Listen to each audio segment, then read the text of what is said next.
everybody. Welcome back. This is Miss Faye, and this is my world. All right, today we have a success story. So let's dive right in and see what she says. The past Saturday afternoon, I met a 60-year-old Black gentleman at the Fort Worth Black Rodeo. Okay, I bet that was exciting. During our conversation, it became clear he was a man of resources and means. Well, it wasn't clear. It was clear that that was the impression that he wanted you to have. I'm a 54-year-old single, independent, and successful Black woman. Confident, God-fearing, and grounded in who I am. I'm not a follower. I'm a natural leader who is consistently vibrating high. I feed my spirit with nightly I ams and abundant meditation affirmations on YouTube. And I've seen how powerful they shift the mindset. Good for you. Good for you. Sounds like you're on the right path. After the rodeo at 5 p.m., he invited me to dinner.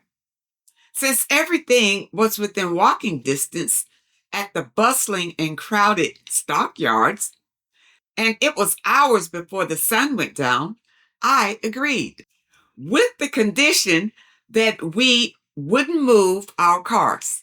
Okay, you don't want to drive anywhere with him. You didn't know him. You just met him. Okay, well, that's a good idea. You know, they had a place right there. You could just walk with crowded people around. I like that. Okay. Dinner was pleasant, though my spirit of discernment immediately picked up on a red flag. He showed subtle disrespect to the waitress when asking for the check. Still, we walked and talked around the stockyards after, and I remained open. Okay, let's look at this. You say that he disrespected the waitress asking for a check. Now, does that mean he has a forceful kind of personality? Because if he is successful, I mean, that's pretty normal that he would have more of a demanding kind of a presence. And maybe the way that he spoke to her was not empathetic or courteous or anything.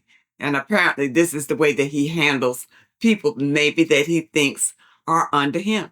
He may think that, the waitress, this lowly waitress, although, if he is making money, some people, they have a big head.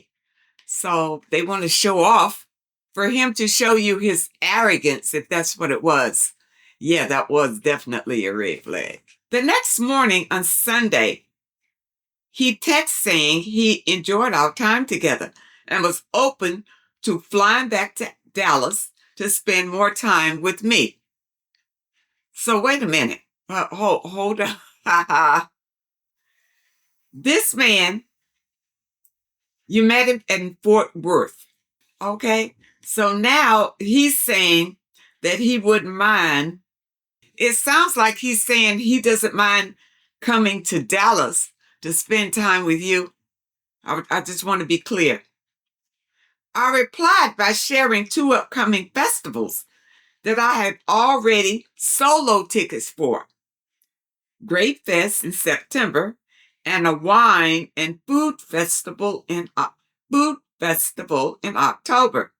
He replied, Grape Fest might be of interest. So, wait a minute. It sounds like here he was trying to invite himself on your ticket. Because if he didn't ask you, well, how much are the tickets? Can I send you the money for the tickets? Something fishy. I think this man was just pretending he has a whole lot more than he has, actually. Just to impress you. I don't think he was who he said he was. Because usually in these kind of meetings, like I said, you meet a man that nice looking. That's number one, or you wouldn't even bother with him. And you probably told him too much about you.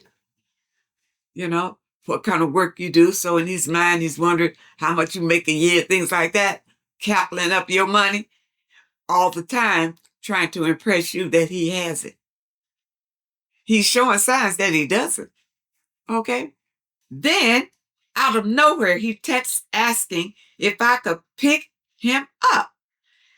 Drop him off at the airport, mind you. I'd met him just a day before. This man doesn't have any money. Men that have money, they know how to call an Uber if nothing else. Come on. He's looking for a free everything, free ride, hooking up with you so you can pay. He's looking for someone who has money. Doesn't have anything. That was my boundary line. Well, good. I replied kindly but firmly. I don't do airport pickups or drop-offs with people I just met.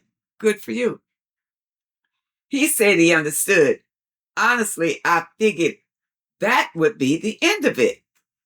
And I had already decided I wasn't interested in continuing any future with him. But on Sunday night at 8:58 p.m., he sent me a message wishing me a great Monday. Say what? You know why I did that? He's trying to see if the door still cracked, if he could still slither into your life. That's all that was. You were a fish that he hooked. He thought he hooked. You see, but you managed to get off the hook. So that's what that's about. By then, I'd made my decision. On Monday morning, I sent this message verbatim. I've taken some time to reflect, and while I have thoroughly enjoyed meeting you and appreciated our time at the rodeo, dinner, and walking the stockyard, I've decided not to continue further communication. To be candid, I wasn't comfortable being asked by you, as a man of means and options, to pick you up and drop you off at the airport less than 24 hours after meeting. Boy, I know that hit him right square in the face. I truly wish you all the best that life has to offer, and the best of luck to you with your surgery. Oh, you didn't tell me that. He discussed that he was having surgery? That was to get your empathy. That was to break you down. You understand? He's looking for a woman, a nurse, and a purse. That's exactly what he's looking for.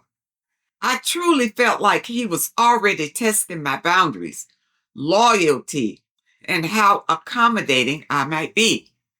Yeah, he definitely was trying to see just how far you would go to be with him. He set himself up as being the prize. So he's going to see, how much do you want to be with him?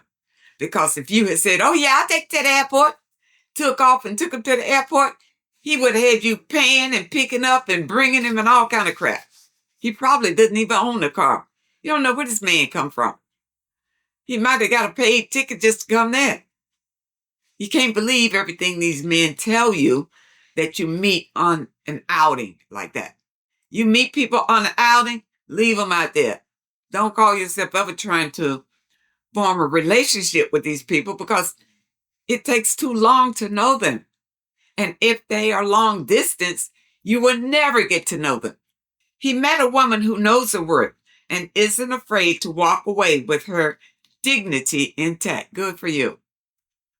Good for you. It showed that you didn't care nothing about losing him. He was nothing in your life that could stop your happiness by not being with him. Okay? You loved yourself. And that's what a lot of ladies should do. Love yourself and quit trying to pour all your love out on someone else just to be with you. Love yourself. I want to thank you so much for sharing that story.